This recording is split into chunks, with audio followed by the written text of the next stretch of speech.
Hey everybody, and welcome to another exciting deck profile with Into One for Game in the Team Up to Darkness Ablaze format.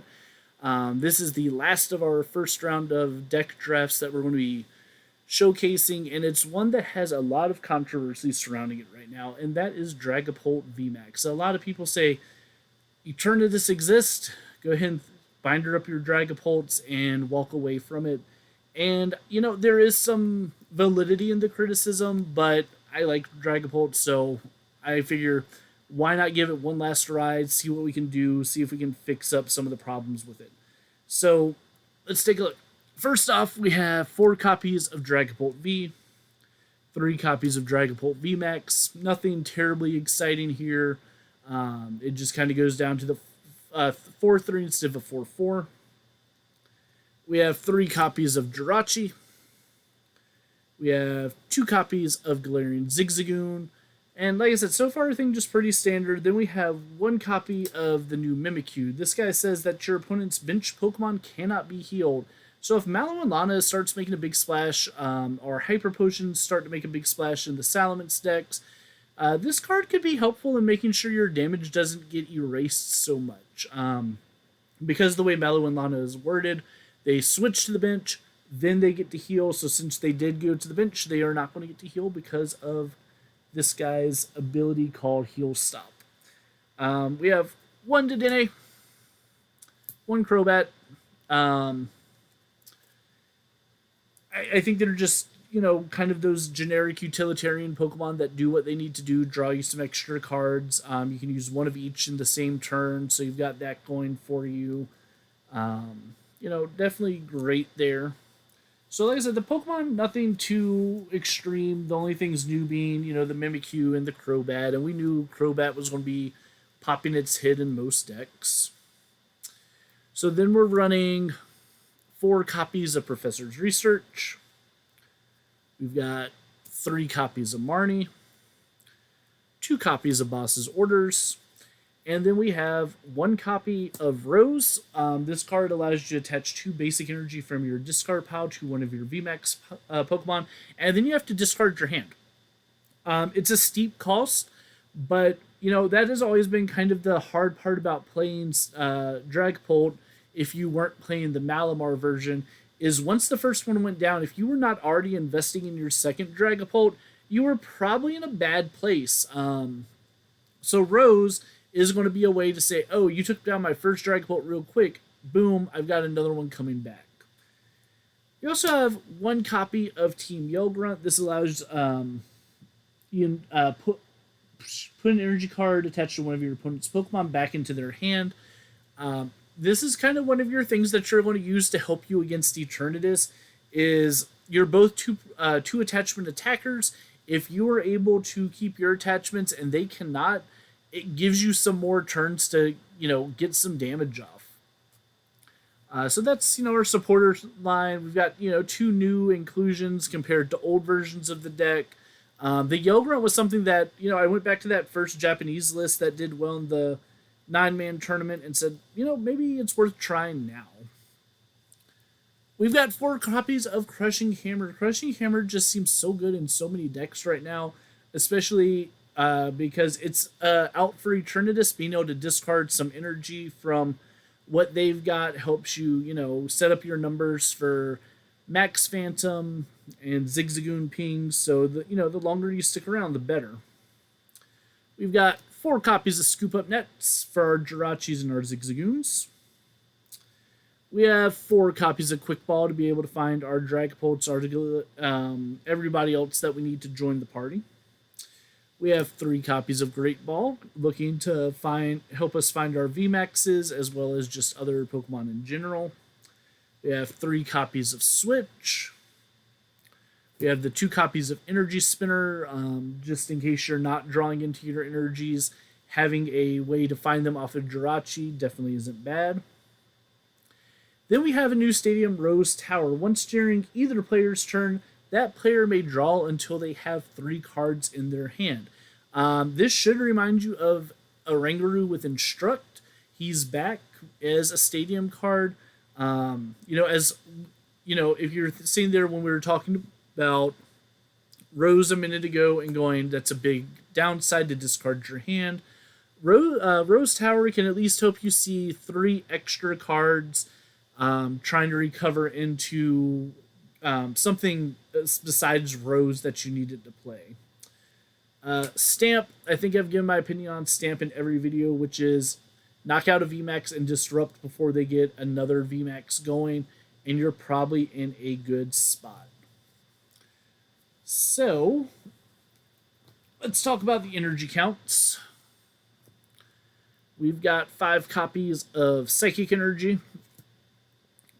We've got 4 copies of Horror Psychic Energy, and 2 copies of Weakness Guard Energy. Now, the Weakness Guard Energy is probably the questionable inclusion. This is not meant to be your sole answer to Eternatus. Your answer to Eternatus is you need to learn how to manage energy attachments. You need to learn how to be efficient in your roses. There are so many things you can do. If you can get 2 energy in 2 turns on a VMAX and Eternatus hasn't swung into you yet, you can throw down your Weak Guard energy to, just take the same damage everything else is taking. I don't believe they're playing a consistent way to discard special energy right now. So, it could get in there nicely. You can play Rose, attach your 2 Psychic energies, and then throw down your Weakness Guard energy to still give you that protection from Dark-type Pokemon. Some things that you consider for this deck is 1 copy of Belelba and Bryson Man. Like I said, it is a card that can slow down Eternatus, especially if you play it in the late game when they've played most of their resources down. If you look at their bench and you see that they've got 3 Crobat Vs down, go for it. They might not be able to recover after that Belelba and Bryson Man if their 4th Crobat V is prized, or if they had to discard it at some point and they don't have a way to get it back.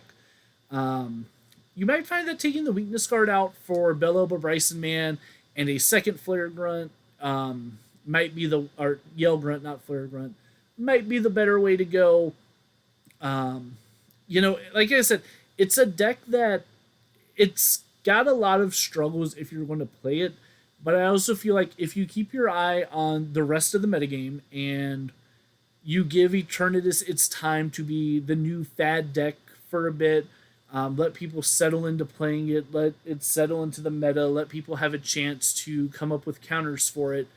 If you've got a still consistent Dragapult deck and Eternatus is dropping off, I still think you have a great deck in the upcoming format. 2 Max Phantoms and the residual from a Max plus a Zigzagoon Ping still takes a lot of knockouts on a lot of things, while you're still, like I said, most of the VMAX format is a 2-shot war.